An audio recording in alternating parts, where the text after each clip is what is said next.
கைலை மலைக்கு நிகரானது திருச்செந்தூர் என்கிற அருணகிரிநாதரின் கூற்றுக்கு ஏற்ப மற்ற அறுபடை வீடுகளிலிருந்து எவ்வாறு வேறுபடுகிறது திருச்செந்தூர் என்பதை விரிவாக விவரிக்கிறது இந்த சிறப்பு தொகுப்பு.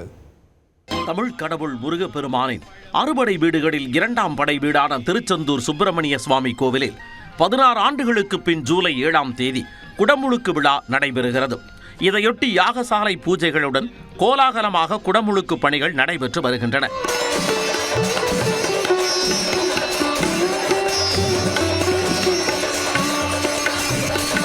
முருகனின் மற்ற 5 படை வீடுகள் குன்றின் மேல் அமைந்துள்ள நிலையில் சற்றே வித்தியாசமாக கடற்பகுதியில் திருச்செந்தூர் கோயில் அமைந்திருப்பதாக எண்ணினால் அதற்கு தானும் விதிவிலக்கல்ல என்கிறது சுப்பிரமணிய சுவாமி கோவில்.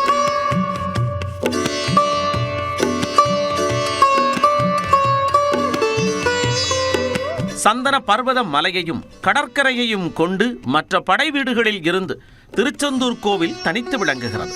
கோவிலின் பெருமாள் சன்னதியில் காட்சியளிக்கும் சந்தன பர்வத மலையை கோவிலுக்கு வெளியே உள்ள வள்ளி குகையில் காண முடியும் என்கின்றனர் ஆன்மீக ஆர்வலர்கள்.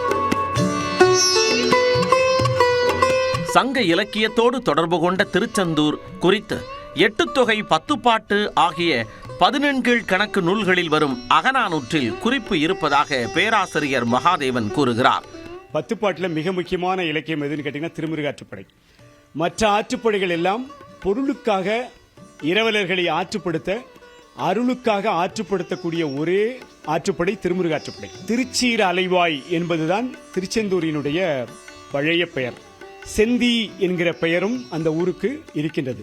பகைவர்களை அடிக்கும் கடவுளுக்கு மத்தியில் சூரனை சம்ஹாரம் செய்து சேவல் மற்றும் மயிலாக தன்னகத்தே வைத்து வாழ்வழித்த கடவுள் முருகப்பெருமான் என ஆன்மீக சொற்பொழிவாளர் மங்கையர்க்கரசி தெரிவித்துள்ளார்.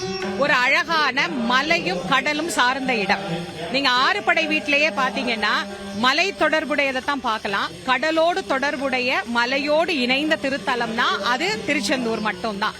இங்க கடலும் இருக்கு, மலையும் இருக்கு. லோக நலன், பரலோக நலன், முக்தி நலன் என 3ஐயும் தரும் கடவுளாக முருகன் விளங்குவதாக தான் எழுதிய திருப்புகழ் நூலில் முருகன் புகழ் பாடியுள்ள அருணகிரிநாதர் மலைகளிலேயே சிறந்த மலையான கைலைக்கு ஈடான திருத்தலம் திருச்செந்தூர் என குறிப்பிட்டுள்ளார்.